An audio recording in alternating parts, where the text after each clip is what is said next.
నల్గొండ జిల్లా కేంద్రంలోని భారత ఆహార సంస్థ గోదాముల సముదాయంలోని రికార్డులు భద్రపరిచే గదిలో గురువారం రాత్రి అగ్ని ప్రమాదం సంభవించింది. ఈ ప్రమాదంలో గదిలోని రికార్డులన్నీ కాలి బూడిదయ్యాయి. అగ్ని ప్రమాద ఘటన జరిగి 20 గంటలు దాటినప్పటికీ ప్రమాదానికి గల ప్రాథమిక కారణాలు కూడా వెల్లడి కాకపోవడం అనుమానాలకు తావిస్తోంది. నల్గొండ జిల్లా కేంద్రంలోని పెద్దబండ వద్ద భారత ఆహార సంస్థ బఫర్ స్టాక్ గోదాం ఉంది. రాష్ట్ర ప్రభుత్వం అందించే కస్టమ్ మిల్లింగ్ రైస్ను ఎఫ్సీఐ సేకరించి ఈ గోదాంలోనే భద్రపరుస్తుంది. ఆహార భద్రత చట్టం ప్రకారం రేషన్ దుకాణాల ద్వారా రాష్ట్ర ప్రభుత్వం పంపిణీ చేసే బియ్యాన్ని ఈ గోదాం నుండి కేంద్ర ప్రభుత్వం రాష్ట్ర ప్రభుత్వానికి కేటాయిస్తోంది.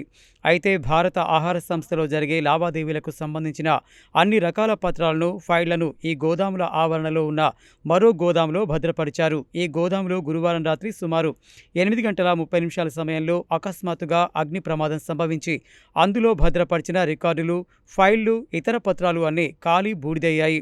అగ్ని ప్రమాదం సంభవించిన వెంటనే విధుల్లో ఉన్న సెక్యూరిటీ సిబ్బంది గమనించి అధికారులను అప్రమత్తం చేయడంతో వారు విషయాన్ని అగ్నిమాపక శాఖ అధికారుల దృష్టికి తీసుకువెళ్లారు. దీంతో ఫైర్ ఇంజిన్ సహాయంతో కొద్దిసేపటి తర్వాత మంటలను అదుపులోకి తీసుకువచ్చారు.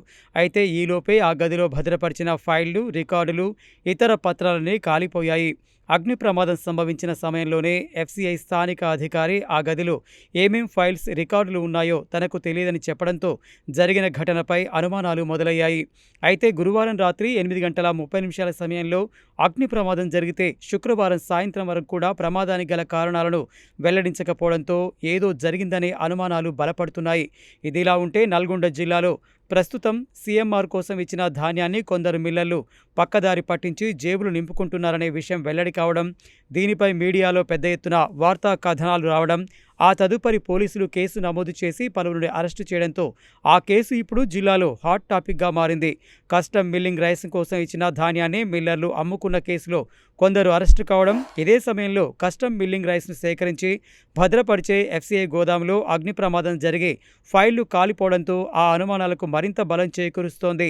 మిల్లర్లు రాష్ట్ర ప్రభుత్వం ఇచ్చిన ధాన్యాన్ని అమ్ముకోవడం, ఎఫ్సీఐ గోదాంలోని స్టోర్ రూమ్లో అగ్ని ప్రమాదం జరిగిన రికార్డులు కాలిపోయిన ఘటనకు మధ్య ఏదైనా సంబంధం ఉందా అనే అనుమానాలను పలువురు వ్యక్తం చేస్తున్నారు.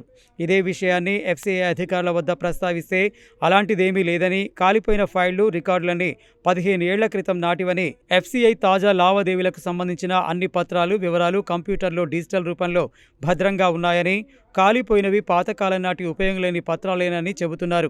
జరిగిన ఘటనపై పోలీసులకు ఫిర్యాదు చేశామని, వారు అన్ని కోణాలలో దర్యాప్తు చేస్తున్నారని, ఇలాంటి సమయంలో ఆధారరహిత ఆరోపణలు చేసి అధికారులు, సిబ్బంది మానసిక స్థైర్యాన్ని దెబ్బతీయొద్దని FCI Nalgonda depot coordination manager Sukumar ఒక ప్రకటనలో విజ్ఞప్తి చేశారు. ఏది ఏమైనప్పటికీ జరిగిన ప్రమాదం ప్రమాదవశాత్తు జరిగిందా లేదా ఎవరైనా ఉద్దేశపూర్వకంగా చేశారా అనేది వెల్లడైతే తప్ప ప్రమాదంపై వివిధ వర్గాలు వ్యక్తం చేస్తున్న అనుమానాలు సమసిపోయేలా లేవు. సాధ్యమైనంత త్వరగా అనుమానాలను నివృత్తి చేయాల్సిన బాధ్యత స్థానిక ఎఫ్సీఐ అధికారులపైనే ఉంది.